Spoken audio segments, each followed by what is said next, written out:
anything before we start, or do you want to just go right in? I vote we just go right into it. Otherwise, you'll be late for work.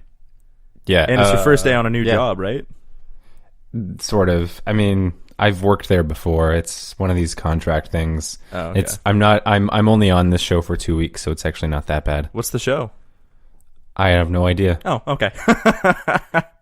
Welcome. You are entering into a strange dimension.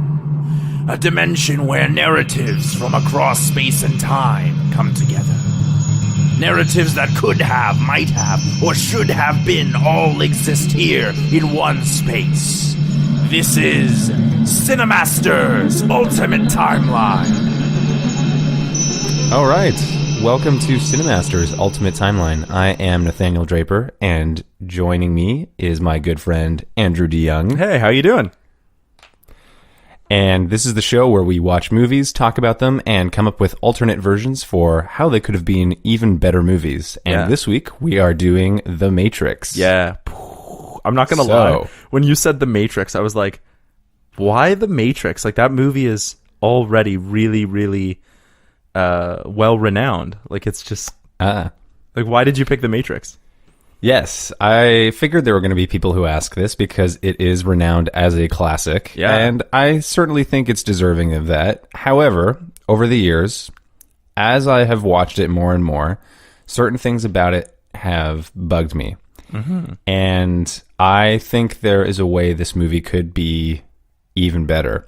I want to also add, this is one of the movies that, as a kid, got me excited about making movies. Oh, really? This is because it came out around the time. Yeah. Because when it came out, DVD was just a thing, right? Okay, yeah. And and with a lot of these movies, there was bonus features. They were behind the scenes, and you could see all the stuff they were doing, and you had all this access to information in terms of how the movie was being made.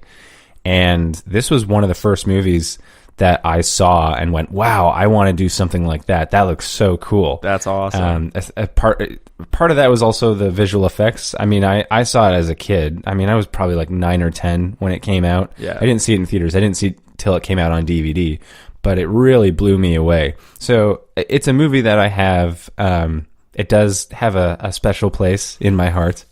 But over the years, I have come to realize there are certain things about it that bug me. Yeah. When I was like, he wants to repitch The Matrix, and then so I haven't seen The Matrix since I was a little kid, and I'm talking like maybe 8 or 9 or 10. So I really did not understand what I was watching at the time. Not that it was a bad movie. Like, I enjoyed the movie. It just like, you know, when you watch it now that you're older, and I studied philosophy, I'm watching it and I'm going, oh my God, like that's this guy's influence, or this is a concept of, you know, this philosopher, specifically Jean Baudrillard. I don't know if when Neo opens that book where he's like hiding the chips in, there's Simulacra and Simulation from Jean Baudrillard, and I was like, oh my God, that's so clever. That's absolutely genius, because like Jean Baudrillard talks about how like the world isn't made up of the real anymore. We understand it through like simulacra, and so we don't understand exactly what we're seeing. We only understand it through the symbols we've created to like index things. I was like, oh my God, that's cool. It blew my mind. I was like, oh, so clever, so awesome. And specifically when he opens the book, he opens it to the page on nihilism, on like the meaning of nothingness and how life doesn't mean anything because it's a simulation. I was like, oh damn, like that was such a clever reference. I enjoyed that a lot. This movie also made me realize how much I love kung fu movies. That kung fu scene with Lawrence Fishburne and or I guess between Morpheus Keanu and Neo. Reeves. Yeah, the one in the simulation. In the simulation. That's my favorite part of that whole movie. As soon as I was watching it, I was like, oh, this reminds me of Crouching Tiger, Hidden Dragon. Now all I want to do is watch Crouching Tiger, Hidden Dragon.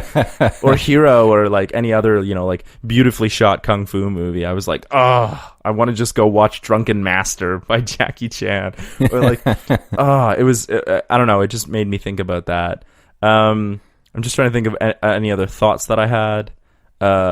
I know why. I'll get to this in my pitch, but I know why the ending is the way it is, but I hate the ending of this movie. Yeah, I agree. The ending is not incredible. Except for Rage Against the Machine. That, it's so funny. And I knew you were going to bring this up. I have a list of things that I liked about it, and that was on the list of things I liked about it, was the Rage Against the Machine. Yeah, I actually had to shortlist my list of things that I liked about it because this movie was so long. But like, I have, or I wanted to say like two more things. I wanted to say like, I love the Oracle. I'm sad that she died for the rest of the movies because she's basically computer grandma.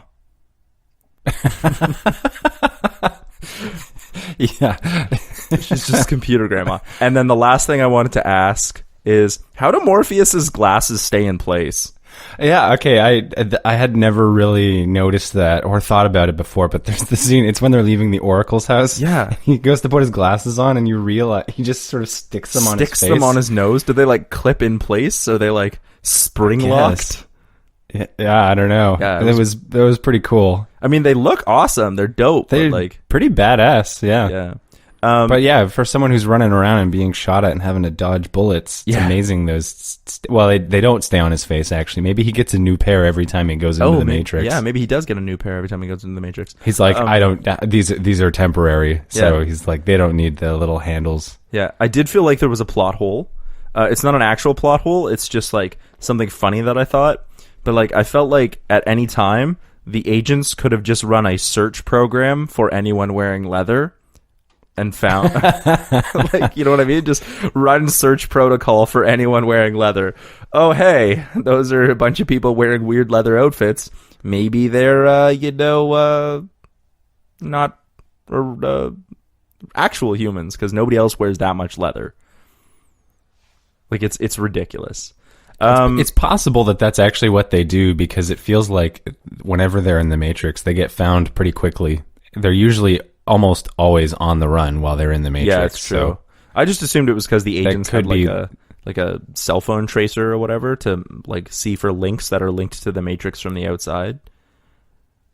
Yeah, that's true. That would have been my guess too. Mind you, this is also, well, actually no, Google would have been a thing by now. Like, this came out in 1999. Yeah, but Google would barely be a thing. It wasn't widespread. It wouldn't have had the same prominence as it does now. No. And the questions around surveillance that we're asking today would not have been something we were asking, as at least it wouldn't have made it into the sort of the public discussion or vernacular around you could internet. Back then, if you had said something like, we're monitoring your internet usage or even your cell phone usage, people would have been like, oh, that's conspiracy. You know what I mean? But nowadays, like... Yeah, it would have been a lot less accepted. Yeah, nowadays, people are like, companies do that all the time, literally just to make money. It's not even just the government. Mm-hmm. It's so funny to think how we're almost comfortable with it. It's kind of gross how comfortable we are with it. Especially if you go back 20 years and think about how, at the time, there were people who were saying, this is where it could go. I mean, even before that, you go back as far as George Orwell. Even before that, there were people, I was going to say, that's who were super Orwellian. And there's some Orwellian influence in this movie as well. You know what I mean? Like a totalitarian regime. Yeah, but those are the big things that I want to say. The last one before one more question is, I could just listen to Lawrence Fishburne talk all day. His voice is so nice. Oh, yeah. Lawrence Fishburne. He's pretty cool. And I also wanted to ask, because there's so much religious symbolism in this movie, like it's basically just an allegory for Jesus, like in the biblical story. At one point in time when Mr. Anderson wakes up, when Neo wakes up, the clock is flashing 9:18. I was wondering, because you know more about the Bible than I do, I was wondering if 9:18 is like a biblical reference, like John 9:18 or Matthew 9:18. That's a reference to like waking up and the Lord will guide you. I don't know. Not as far as possibly. I'm not familiar with anything specific. It's possible I could be reading into it. It is a weird time to wake up, though. I mean, so I hadn't noticed that. It's I wouldn't be surprised if there was some significance to that. Yeah, actually, because it is such an obscure time, and they do make a point of it. Yeah, But specifically, so, like I don't know. Specifically, like, I mean, 9:18 would suggest he's late for work anyway. Right. Which is fine. So I'm wondering if I'm reading into it. But I was wondering if there was some significance to specifically 9:18 in a movie that's filled with either biblical references or philosophical references. I'm wondering is that just the time, or would the Wachowskis specifically pick a reference to a Bible, a passage, or something like that? So I don't know. That I think deserves some investigation. That is an interesting question. I did a little bit of research into it, but like my knowledge of the Bible, specifically in terms of passages, is like I don't even know where to start. Like, you know what I mean? Like I got nothing. So yeah, I wouldn't either. Yeah. You could probably just go. You probably could systematically just go one book at a time, and then just go 9:18. All right, no, like not that one. But the books? problem is, you probably would land on something eventually that might even work, even if it wasn't intentional. Yeah, because I feel like, well, it also depends on what Bible you're using. Like if you're using the King James versus the Good News, like they're all slightly different translations or versions that use slightly different wording. So then you could probably shoehorn one in if you really wanted. That's true. Yeah, exactly. Yeah. Anyway, I was just curious if you knew something about the 9:18, if that was a biblical reference. No, I'm not familiar with anything specific to that. But it's a good question, though. Yeah. Those are all my thoughts on this movie, or at least the short list. Okay. Yeah. All right. So I actually, for the most part, this is actually a movie where I had a longer list of things I liked than things I didn't like. That's a first on CineMasters. Yes, it is. So actually, that's not true. Fantastic Beasts and Where to Find Them. I had more that I liked than I didn't like. Oh, okay. But yes, you were a big fan of that one. Yeah. Yeah. And actually, I can't remember what the quantity was versus not like on that one. But in this case, I had more. Yeah. So I'll just read it. What I liked. I did like most of the movie. Yeah. Agent Smith. Oh, yeah. You can't. Everyone in this movie just has an amazing voice. Yeah, actually, every character except for the one guy who's who betrays them. Cypher. He's got kind of more of a nasally voice. Yeah, but even voice. Then, like, yeah, even then it works. All of the main cast. You know what I mean? Like the primary build people: Carrie-Anne Moss, Lawrence Fishburne. I can't think of the guy who plays Neo. Agent Smith. Yeah. And Keanu Reeves. Keanu Reeves, and the guy who plays Agent Smith, who is basically just computer Elrond. Yeah. Oracle. Yeah, the Oracle. Got a great voice they all have too. great voices. Yeah. Yeah. Mm-hmm. Sorry for interrupting. Go on. Anyway, I agree. Yeah, they have these fantastic. Their digital projected voices are incredible. Yeah. Agent Smith. Liked Agent Smith. The whole questions of what's real versus what's not real. The look. It's a very beautiful looking movie. It is a very well done movie. Like technically, on a technical level. Yeah. Shot super well. It is remarkably well done. Yeah. The And only problem, even for the time, like. The only problem that I had with this movie, the only problem I had with this movie was that it was, at first I thought it was shot super dark. I actually had to check the settings on my TV and computer to make sure I was at full brightness because I was having trouble seeing some of the shots, specifically at the beginning and specifically the first couple shots with Trinity. Oh, right at the very beginning? Yeah. I was like, I can't see anything. I have to go back and revisit I did watch the commentary actually not that long ago, and if I remember correctly, they actually shot that separate from the rest of the movie. Oh, that might be why then, yeah. Because it actually does seem to have a very different look and feel, because I think they wanted it, from what I understand, any listeners, please double check this for me if you get the chance, but that the studio wanted a proof of concept, because they weren't sure what it was, because they were doing something at the time that hadn't been done. Like, it really did break a lot of new ground in terms of absolutely what you were allowed to do with a studio film. It's actually a very gutsy movie. So as much as I know in CineMasters we usually pick movies that are not great. This is actually a good movie. Yeah, well, and there's a lot of credit that it deserves because it was pushing new ground, not just in visual effects, but in terms of just putting all of these concepts into an action movie was actually pretty groundbreaking. But I think the studio people weren't sure what it was going to look like, so they asked for a proof of concept, and that was what the opening. They shot the opening, and then they showed it to the studio, and the studio went, "Okay, we see it now. We understand." Yeah, because it does Go have ahead. like Trinity's awesome kick in it, like where she like jumps up at the like beginning. jump in the air, Like and the mantis kick? crane Yeah. crane pose. Yeah. And so like it has that scene in it, which is amazing. But yeah, I could see that maybe it was shot differently because of proof of concept. But you brought up the point that like this is we usually pick quote unquote bad movies on CineMasters. Not always bad, but like we pick movies that we think could be better. And I, like you say, like you have a couple things that you think could be better in this movie, but like I gotta say, this is unequivocally the smartest movie we've ever done on CineMasters.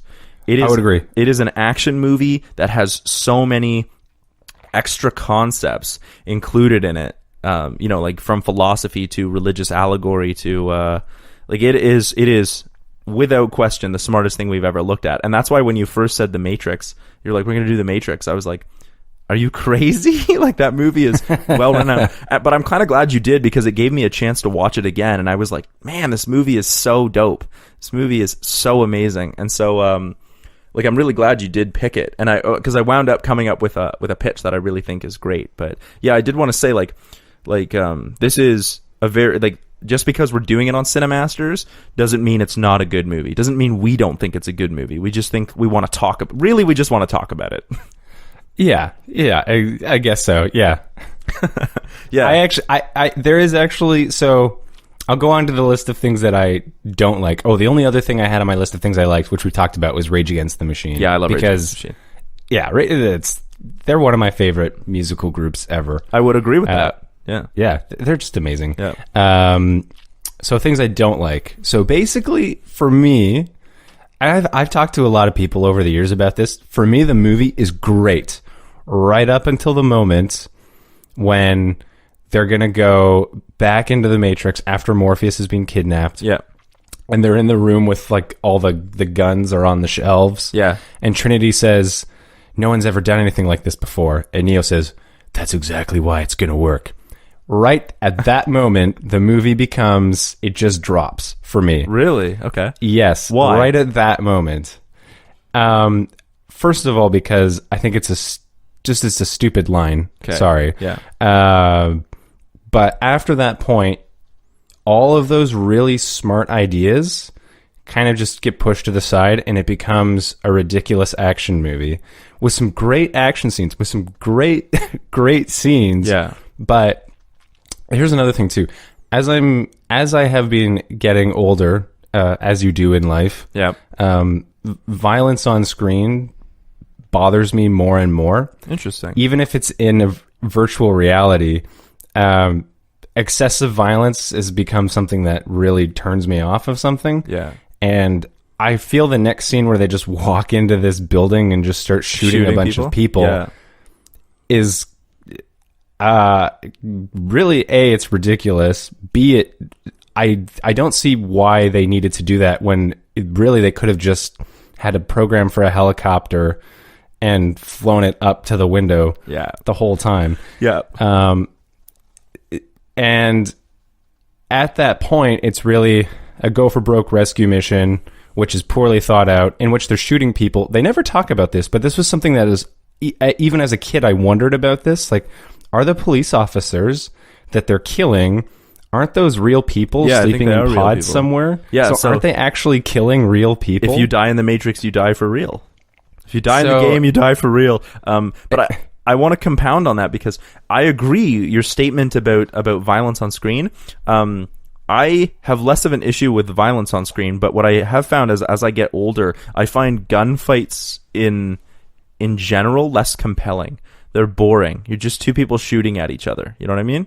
There's nothing new about that. There's nothing cool about that. It's just, so that's why oftentimes you'll notice in my pitches, I tend to be like, oh, let's have an actual fight scene. Like in iRobot, I said like, guns don't work on them because Will Smith has a robot arm. Let's actually make that robot arm relevant and useful. And yeah, so like I just think like I mean, like I said, I'm a huge fan of kung fu movies because the violence is less it's less gratuitous, and it's more like, instead of having one person who has a bigger gun or a better gun, it's two people really like matching their skill and wits and strength against each other in a fist-to-fist fight scene. And I think that's much more indicative of better writing, because then you're like, oh, how would they outsmart each other? You know, is Neo in fact a better fighter than Morpheus? No, but could he outsmart Morpheus? You know what I mean? Like, and you can see that in a fisticuffs fight scene, more so than you could a gunfight, because then it's just like, well, my gun is bigger, so it blows more crap up, or my gun is faster, so it rips more bullets through your body. And I'm gonna bring it up again because Kung Fu, I think no movie does fight scenes better than Crouching Tiger, Hidden Dragon, where you can see the characters in any given fight scene study each other. You can see the nuance in their actions. Like, why did they attack in that particular way? Is it because the attack they just didn't work, or are they trying to set another, the politics and strategy in a single fight scene between two people using, a sword and what other crazy moves they use, or knives and stuff they use in Crouching Tiger, Hidden Dragon.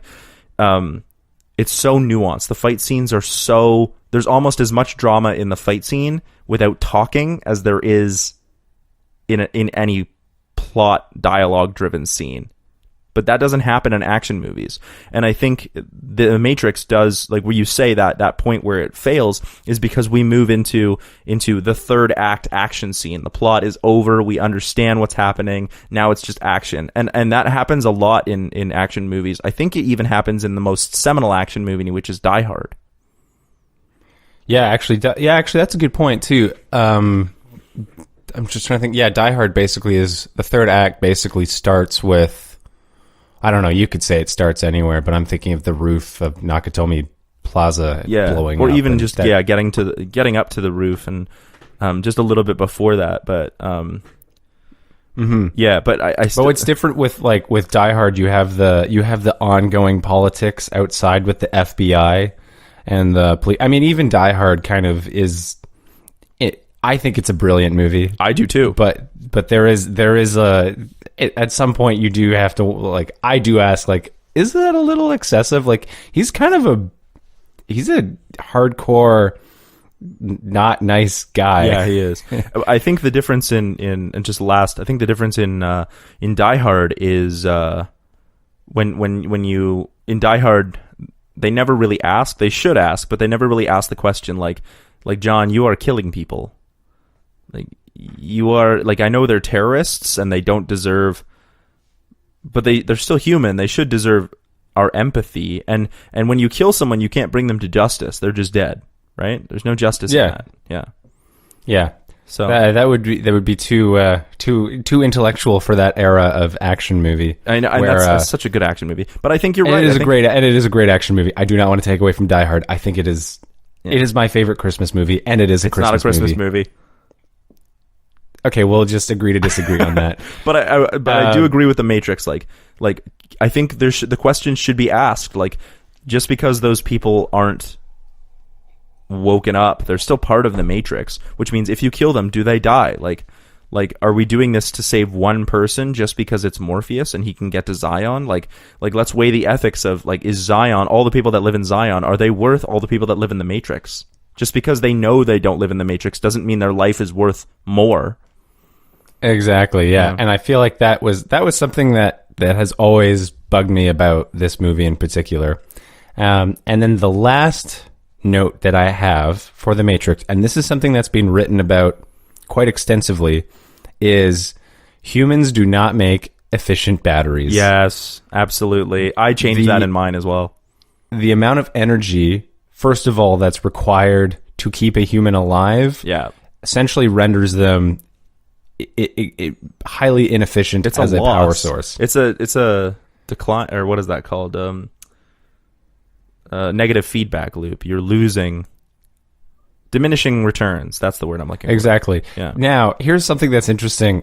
Yesterday, as I was getting ready for this, I found an article online. A guy, I don't know who he was, but he wrote. I could send you the link, or I could post it in the description later. Yeah, post it in the description. There was this one guy who talked about how you could maybe create in the world of the Matrix, a justification for the robots to use people as batteries. Okay, I want to hear this. Essentially, the solution that he came up with was you have a system created where the robots can't kill people, so they just use them as batteries so that they don't have to commit genocide. And there's a way you can do it actually where you can get enough energy from it. While it's highly inefficient, it essentially prevents the machines from having to kill, to commit genocide, basically. So I just had a brilliant idea. What if your iRobot, you remember your pitch for iRobot? What if your pitch for iRobot is literally a prequel to The Matrix? Well, it's funny that you should bring that up, because that is actually essentially where my pitch goes. Oh, that's excellent. I'm really excited for this. Oh, man. Well, you know what? That's a perfect segue. Why don't you start? Okay. So, as I mentioned, the movie is actually great up to the point where Neo says that line. And I would basically actually just keep the movie more or less the same. You would have to I realized, so this is the first time I wrote the pitch and then I watched the movie, because I've seen it so many times. Yeah. I went ahead and wrote it, and then I went, okay, I'll watch the movie and just make sure it fits. So, and I realized there's a few small things you would have to tweak in order to make this work. But it's interesting once you get into it later, because anyway, here, I'll just get into it. Yeah. Okay. So, in Morpheus's explanation, where he says, hang on a second. No worries. You're just, yeah. So, I personally believe, as a species, as a human species, we are headed for a Matrix-like scenario. It's not going to be one where the machines take over and force us into this thing called the Matrix. I think human beings are going to volunteer to just live in virtual realities. Yeah, I can see that. So I mean, that's essentially where I look at virtual reality in video games. We even have like narratives about this, like Sword Art Online, which isn't a great example, but like it's an anime TV show where people choose to go into a virtual reality MMO video game, and like they get trapped in there. That's the basic premise, but like the idea is they live out their lives in a fantasy role-playing MMO. Yeah. Oh, okay. Wait, sorry. What was this show? This show's called Sword Art Online. It's not the only one, but it's the most famous. It's basically just that sounds interesting. Don't watch it. It's not good. Oh, okay. Conceptually, though, that sounds interesting. Yes, it is. Yeah. But that's kind of it's not the jumping off point, but that was what I was having in the back of my mind while I was thinking about this. So, as I mentioned, everything is the same up to the moment where Neo says that ridiculous line that I think is ridiculous. At that point, you'd come up with a different way for them to rescue Morpheus. My thinking is they just, do as I suggested. They download a helicopter program and fly it to the top roof and try to rescue him. In the course of doing that, however, Neo is captured and they rescue Morpheus, but Neo is captured by Agent Smith. Now, Neo is imprisoned by Agent Smith, and you have you mirror the scene where Morpheus offers Neo the blue pill and the red pill, but now you have Agent Smith. Ooh. And Agent Smith is saying, okay, Neo, so everything that Morpheus told you about the world is mostly true, but there's a few critical things that he forgot to tell you or neglected to tell you. And one of those is that you human beings are the ones that actually created the Matrix and wanted the Matrix. Going back years and years and years, what happened was the planet started falling apart. You human beings destroyed the planet. and realized there were too many of you and it was not sustainable. So you created a virtual reality where people would go and live in the virtual reality, and we were made to be your caretakers and look after your bodies. That's so while sick. you lived in this virtual reality. This is something that you human beings wanted to save your planet. And we were actually, yes, humans are reproduced, but that's so that thousands of years in the future, when the Earth has rejuvenated, you can come out of this dream and come back to the real world. But it's just not there yet. Yeah. You have to stay in this virtual reality a little bit longer. Neo at this point would have seen what the world is like. He's like, it's total chaos, like it's all destroyed, and he would be like, that's because we've been repairing it and we're not there yet.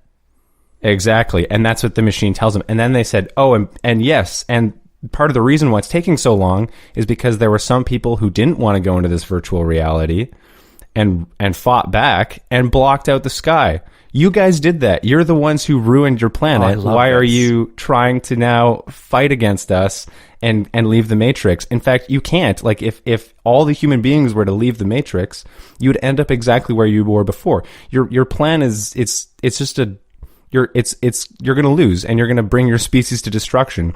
So this is what we want. We want your help. And Agent Smith could give the whole same speech again. And what's interesting about Agent Smith is he essentially, and I don't know if it's ever really explained, but he does hint at this, that he essentially exists to find the human beings in the real world. I assumed that's what the agents were. They were like a computer program designed to search and destroy deviant humans. But what's interesting is he doesn't want to exist. He wants to fulfill his purpose so that he can die, basically. He's Mr. Meeseeks. He basically is. He is basically the evil version of Mr. Meeseeks. Existence is pain, Mr. Anderson. Because if you listen to his speech where he talks about, I can't stand this place. Yeah. It's the smell. Yeah. And that's essentially what he's getting at. But I would maybe build on that a little bit more, because I think that's a really interesting idea. Anyway, so what Agent Smith, it basically offers him the red pill and the blue pill again. It says, okay, so now you have a choice. You can either help us, and what we want is we want you to go into Zion and upload, plug yourself into the mainframe computer and download this program that we are going to download into your brain so that the machines can get into Zion and find all the people and bring them into the Matrix without killing anyone. We have the ability to just blow it up and destroy it. Yeah. But we don't want to. We want to actually bring those people into the Matrix. So you can either do that for us, or we're just going to kill you now, because we can't. I wouldn't even say kill. I would literally present him with the red pill or the blue pill and be like, you can take the red pill, which is a program that will upload that program that'll, let the, basically it put some a door program into your brain, so if you upload into the Matrix, then anyone around you can be uploaded into the Matrix via the machines will be able to find Zion. Or you can take the blue pill and you just resume your life back where you were as regular Mr. Anderson, but you don't remember any of this. Right. Okay. Yeah. Sorry. I guess when I said kill, that's what I. Yeah. Oh, that is actually better. Okay. Yeah.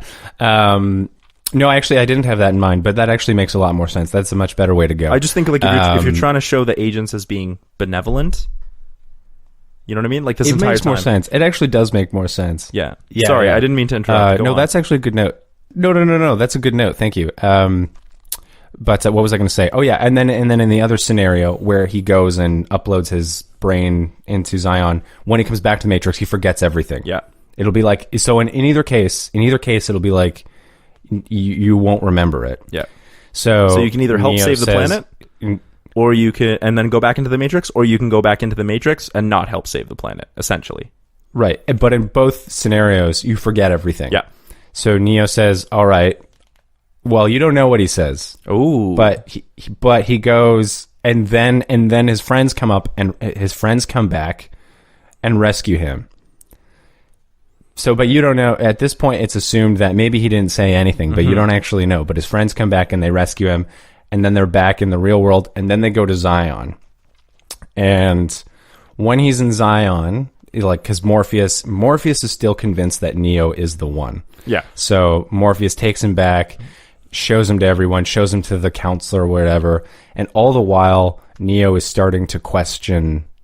He knows this other new bit of information now, and he's thinking about it. And it's not till he's back in Zion that he asks Morpheus, and he says, "So, when I was there and they were interrogating me, they said this. Is this true?" And Morpheus goes, No. There's no way that's actually true. They are lying to you. They're trying to control you. That's not actually what happened. Later, however, but the doubts don't go away. Someone who's like at the very top of the council there comes and finds Neo, and later tells Neo, like, I know what the agents told you, and that's actually true. Oh, damn. That's actually the case. But think about what would happen if we told everybody this. Like, our whole, like, everything that we're built on would fall apart.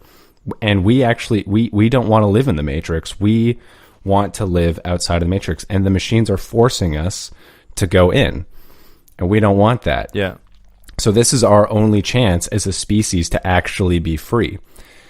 So that is essentially, then you basically, the next... It'd probably end up being like a 3-hour movie instead of a 2-hour movie, but you would have a whole chunk of the movie where they're in Zion asking, and Neo is essentially asking this question of, would it be better for me to help the people by uploading my brain into our own computer so that we can go back into the Matrix, or would it be better for us to continue fighting the machines? And it can go one of two ways, but the ending that I like is the one where he persists with the question, and eventually the people go, we have to get rid of this guy. Like, he's going to undermine our authority, and he's going to destroy the very foundations of our little civilization. Yeah, we have to get rid of him. And in the end, Neo goes and uploads his brain to the central computer of Zion, and the last thing you see is one of those front gates. I'm jumping to the second or third Matrix movie when you'd see like the giant gates for Zion, and you'd see the machines showing up, and you'd hear the machines are coming from outside, and just as the door is opening, it cuts, and you see Neo sitting at his desk in an office, and he wakes up as if he's been in a daydream, and he just sits there. Even like, and then he puts his headphones on, and then it plays Rage Against the Machine, and the movie ends. Oh, see, even what if you did it? You know, the first shot of the movie is Neo sleeping in his computer, or that's the first shot of Neo. Do you know what I'm talking about? Oh, okay, the first shot of Neo, where he's like at his computer, and it would like the gates of Zion, and then it would like cut. Like you see the gates of Zion, and the machines show up, and then it cuts, and then it's the same shot again. Except this time, like he wakes up and there's nothing on his computer, and he's just like, and then he puts the headphones on, and it's Rage Against the Machine. Oh yeah, that would actually make more sense. So it's literally like no time has passed. He doesn't remember anything. Yeah, and so it's almost like it was a dream. Yeah, but it actually, and you could even leave that open to the audience, like oh wait, was that real? Was any of this real? Because it complements the rest of the movie that way. Yeah, and actually having this whole thing with Neo, like all the people in Zion hating Neo, but Neo still being like, he's technically the one that saves them. You know what I mean? Mm-hmm. So then you can still continue your Jesus allegory. Exactly. Because like everyone hated Jesus. So well, this is what was interesting. Why I was saying it's interesting coming up with this ending and then watching the movie again and seeing if it fits. Because then what happens is you don't have to change very much, because already then.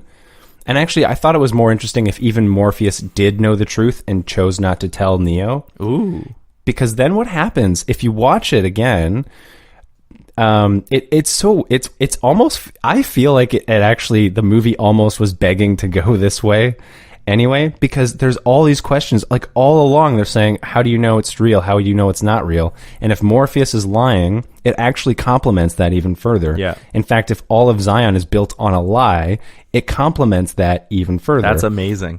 And And you even have a line by Agent Smith where he says humans define their reality by pain and suffering. Yep. And if the whole narrative Such a that they've good created, if the whole narrative that the surviving humans have created is about them being victims of this robot race, it just fits in with that perfectly. Yeah. And the other thing that's interesting too is the Oracle then actually becomes not an aid to the human beings, but she's actually a program who is now misleading the humans so that they can actually get into Zion, the machines. That's crazy, man. That's really anyway, good. that's essentially that's the gist of my my alternate version for the Matrix.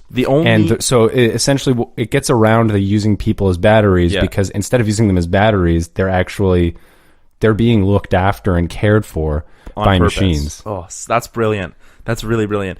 Especially the on purpose part. I play around with that too, people not wanting to believe the truth on purpose. But the only thing that I have a problem with yours is Mr. Anderson, Agent Smith being a like thinking humans stink and stuff like that. I think you'd have to change his character a little bit so he appears malevolent at the beginning, but then you realize he's not a like a termination program. He's actually like a nanny program.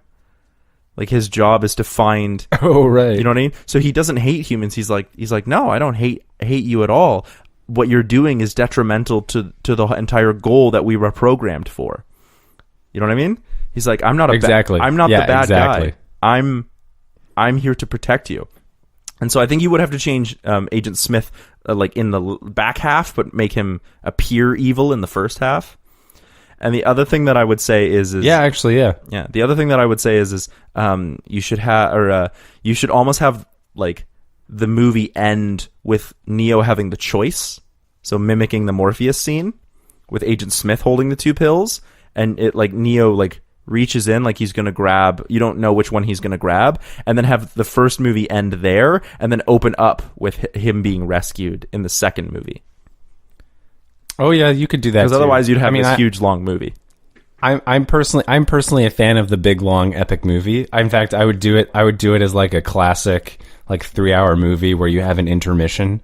Oh, okay, right at that point, like you'd have the red pill, blue pill, and then you go intermission, and then people are in the lobby going, "Oh, which one does he pick? Which one's he gonna pick?" Yeah, I really like the parallelism, especially because Agent Smith wears glasses too. Yeah, exactly. So you could actually show, the scene. Where agents or Neo or Morpheus is wearing the glasses and he goes into like reach for the pill and you see his reflection in Morpheus's glasses. You could literally do that same shot but with Agent Smith's glasses. Yeah, that's incredible. That was incredible. Thank you. Yeah, those are all my thoughts. We pretty much went over all of them. I thought that was great. A great way to get people in there is having them volunteer. And honestly, like we talked about the Matrix having Orwellian ideals, but more and more whenever we look at what Orwell talks about, it's always like, companies will be able to monitor our information, and don't let this happen. Like they're going to want to steal our information. The government's going to want to steal our information, when in actuality, like, we're on Facebook giving our information voluntarily. We post pictures. Exactly. We post pictures on social media voluntarily. Anyone has access to that, including the government and including companies. But we do it because we want to, not because the government forces us to or is spying on us. We literally do it to ourselves. So I think that's so apropos, because it's like, oh, we're not being forced into the Matrix. We wanted to go into the Matrix. Exactly. Yeah, that's brilliant. That was really good. That might be my favorite pitch you've ever done. Oh, thanks. The source material is smart, so I think the pitches are smart. Yeah, it certainly helps to have a good starting point. Like as I said, like it was just, you really only had to change the last act of the movie, which essentially is, in my version, is like another half of a movie, which is already long. But that's hilarious because mine is essentially the same thing. I only changed the back half of the movie. But okay, cool. Well, let's hear yours. Yeah. I'm curious about yours. Okay, so I want to be careful about this. Mine's not so much a better movie as it is a different movie. I got rid of parts I didn't like, but kind of at the detriment of some of the themes. But I think it'll work better, or at least differently better. So the only part I don't really like about this movie was the ending. And I know it keeps with the religious allegory, but I think I think I can fix it. I think I can make it a better ending for me, even if it breaks religious allegory. So that's just a caveat. So the biggest difference in mine is that instead of the humans being used as batteries, the humans are used, all our brains are connected and being used as a supercomputer. So our brains are actually being used for processing power, and our bodies are just kept alive in order to keep that brain processing power working. So it's the most powerful processing thing in the computer because all our brains are linked together. So the machines need this processing power in order to they basically have a resource where they can just, the more humans you have, the better your computer is, right?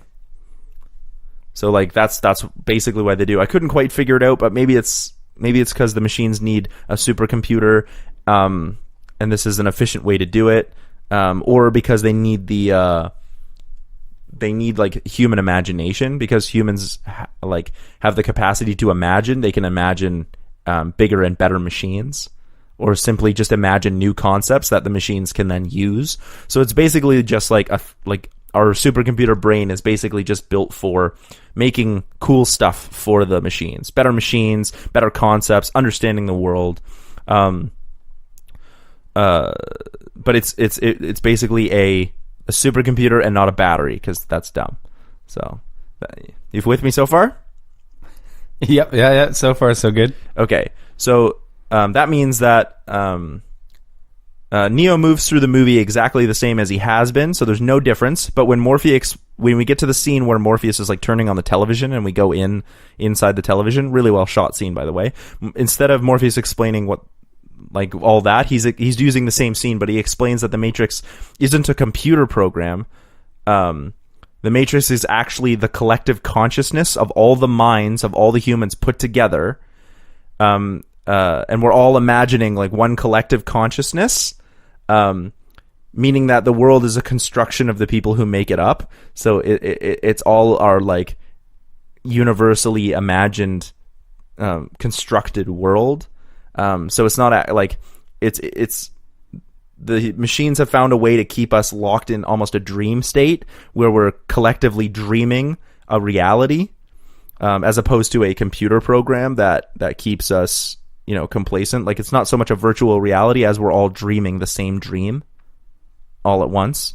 Oh, that's interesting. Yeah. Which fits also, like, even thematically too. Yeah, about waking up. Yeah, that's why I was so the machines keep their control by uploading realistic events from the past, so we still have that past future thing. They remove dissidents and then feed them the same information. They feed people the same information over and over again. So our conscious brain is kept subdued by mundane stimulation, such as going to work, eating, watching television, stuff like that. But our subconscious our subconscious can be manipulated into doing what the machines want, coming up with new ideas and stuff like that. So the reason our collective dream isn't like dragons and sci-fi and zero logic or dream logic is because the machines are feeding us the same information over and over again to keep us subdued. They keep us complacent because, you have to get a job, you have to do this, you have to do that, because that's what we've been told we have to do, and then we wind up telling it to each other. You know what I mean? So they can just feed us little bits of information, and then because we're still human beings, we feed that information to each other in reflection. You know what I mean? Oh, when you grow to a certain age, you're supposed to get married. When you grow to a certain age, you're supposed to get a job. When in reality, in the dream world, none of this we need. We start reflecting it to each other just the way humans would in a society anyway.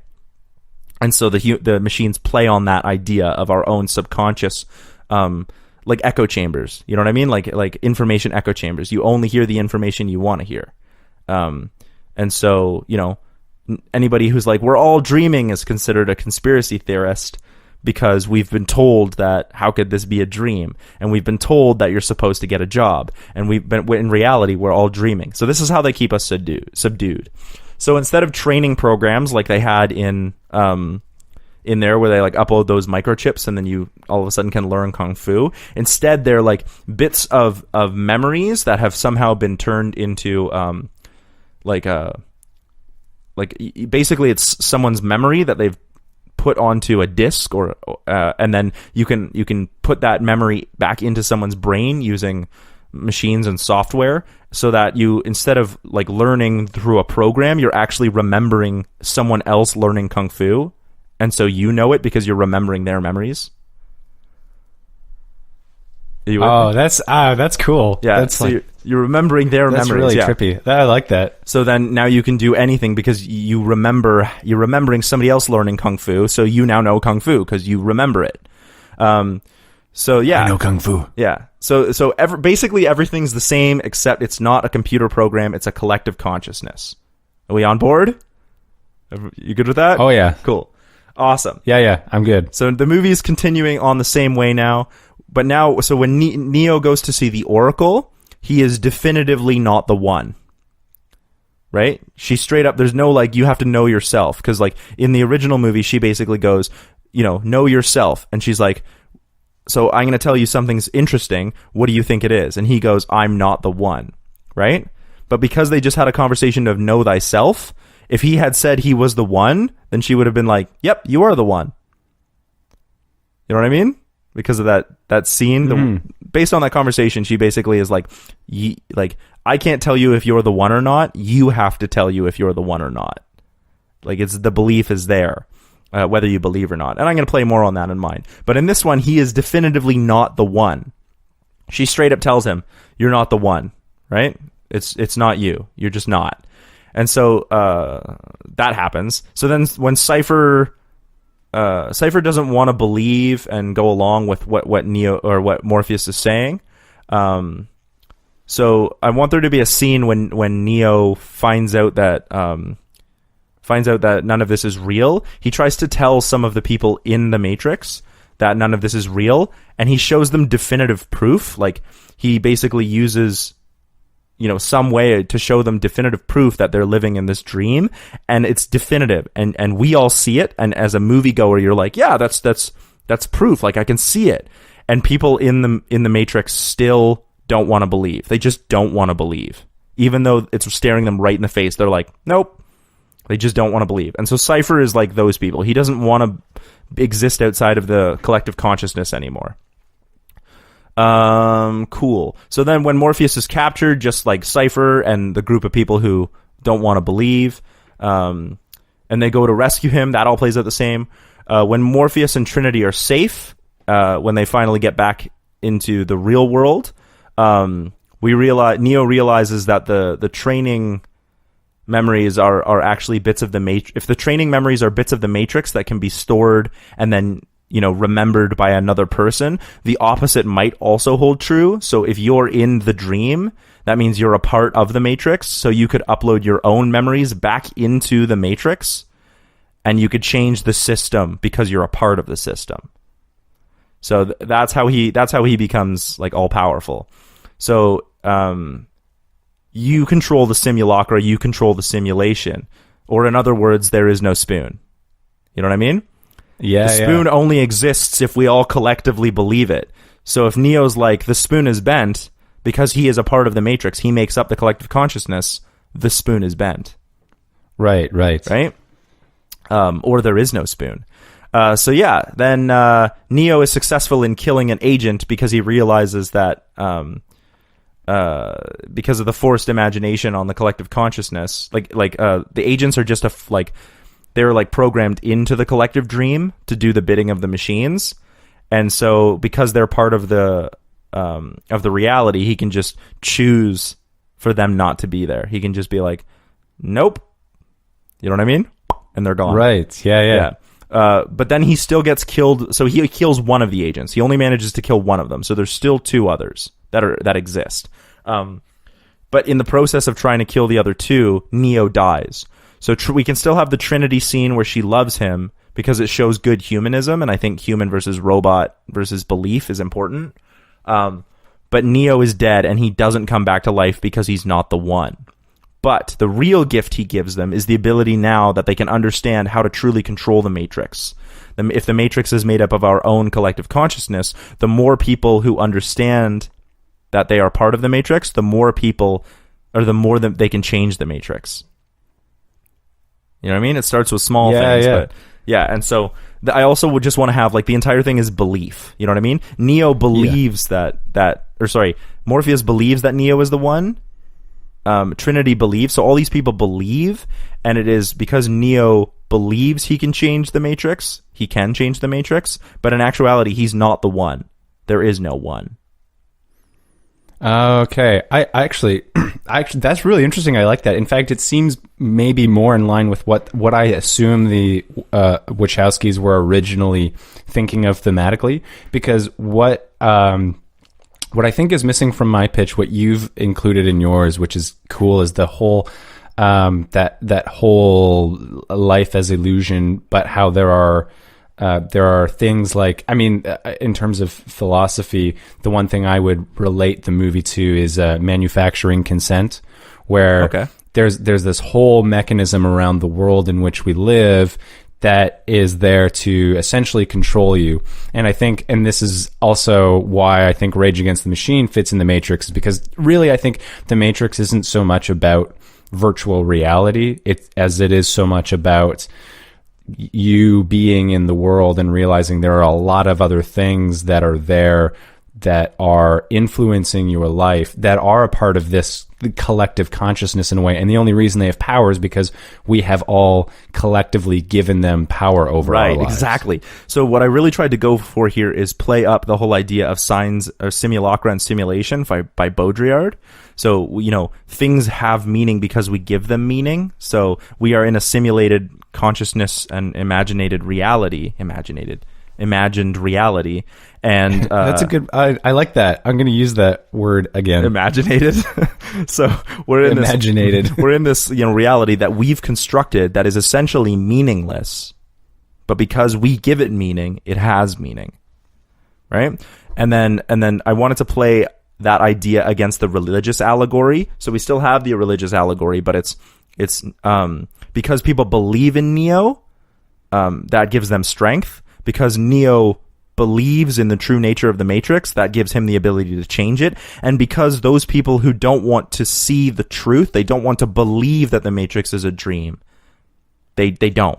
So it has nothing to do with what is real or not. It has everything to do with what we believe is real or not. Same with the whole religious allegory. It doesn't matter that Neo's not the one.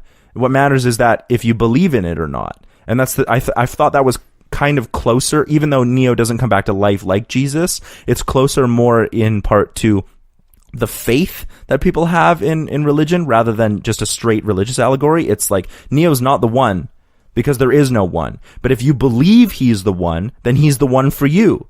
You generate your own consciousness. You know what I mean? You generate what is true to you.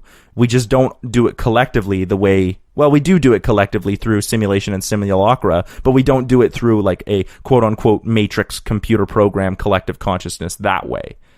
Right. Yeah, that's what I was going for. But the Matrix program actually acts as a metaphor to explain that whole concept. Exactly. Yeah. Oh, I love that. Oh, that's super cool. Yeah, that's why I say it changes the movie so that I think what you get is a different movie. Hopefully one that would just be as good, like hopefully a narrative that's still just as tight as The Matrix. But I can't say it's a better movie because the movie we got is so dope.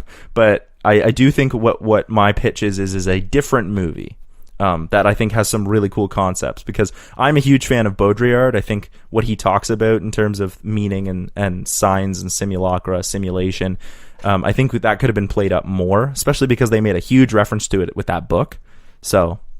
Mm-hmm. Yeah. Well, this is one thing I was wondering, because it's, I wonder how much of it was because there was obviously a lot of exploration they could have done, and there's no doubt the Wachowskis have read all this and understand it. I think they're smart people. Oh, for sure. So it would, in my opinion, make sense that they would understand these concepts beyond just knowing the title of the books. But what I also wonder is, when you're writing an action movie, how much do you go, well, we can't make this too intellectual to scare away the masses? But I don't know, because like if I think about one of my favorite movies of all time, which is Inception feels like the Matrix, in that it's an action movie but it's super smart. It deals with it deals with the language of film, but it also deals with how dreams work, and by extension, how we view our reality. Using different concepts than the Matrix, but in a lot of ways, they have a lot of similarities. So I don't know. I think the best action movies are the ones that do make you think. As much as I love Die Hard doesn't really ask any hard questions.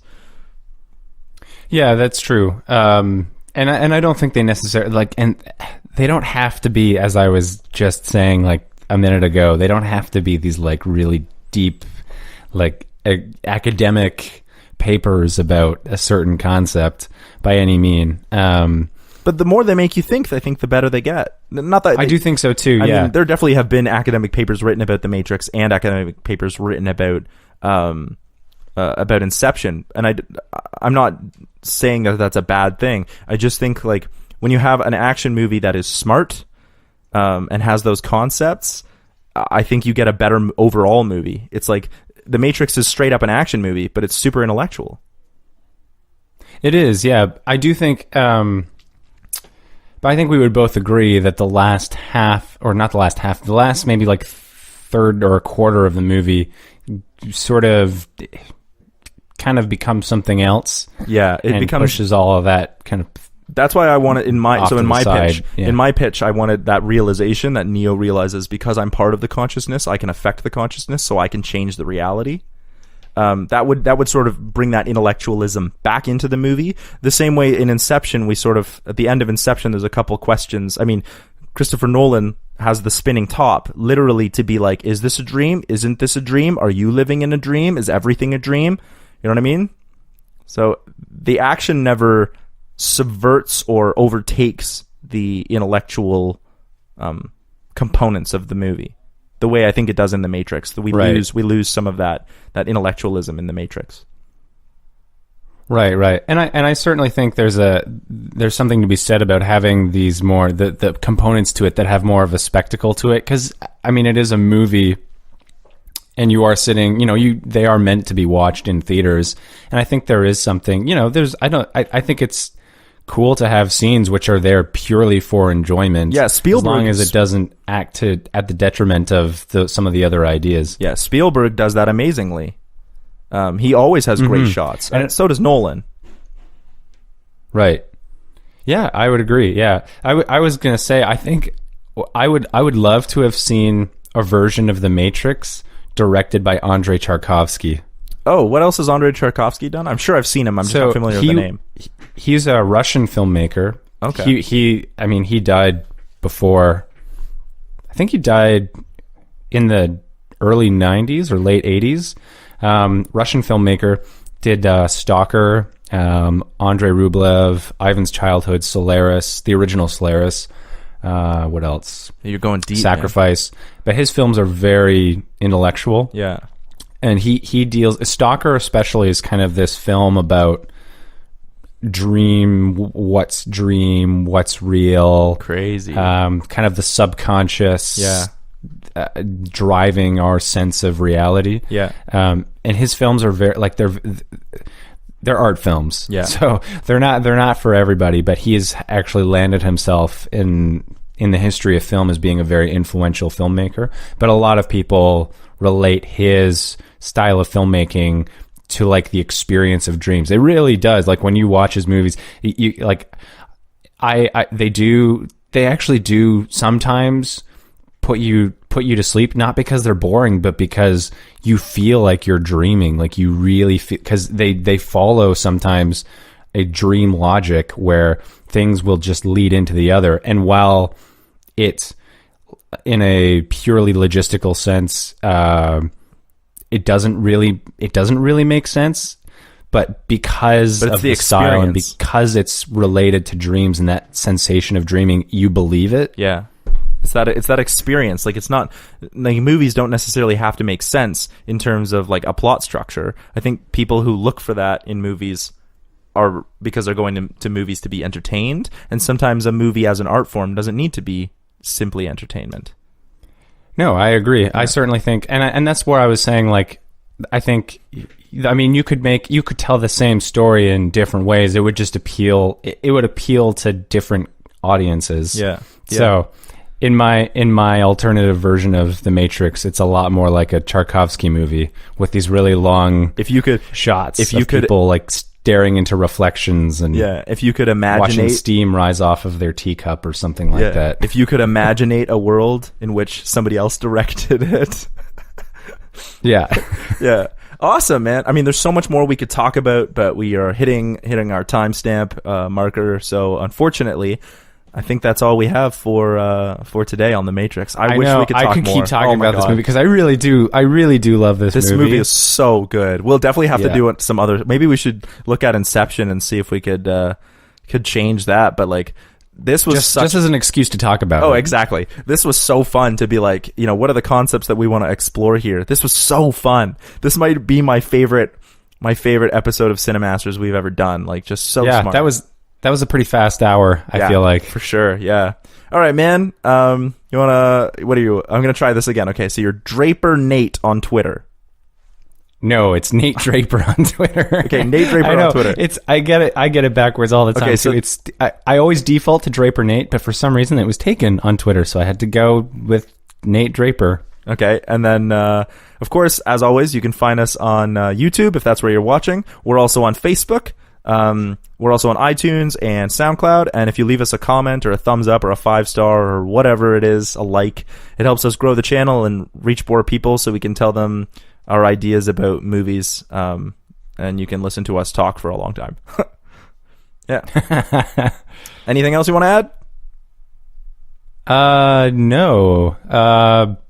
That was fun. This movie was amazing. Let's do that again. Let's do something like this again, and we'll see you next time. All right, take care.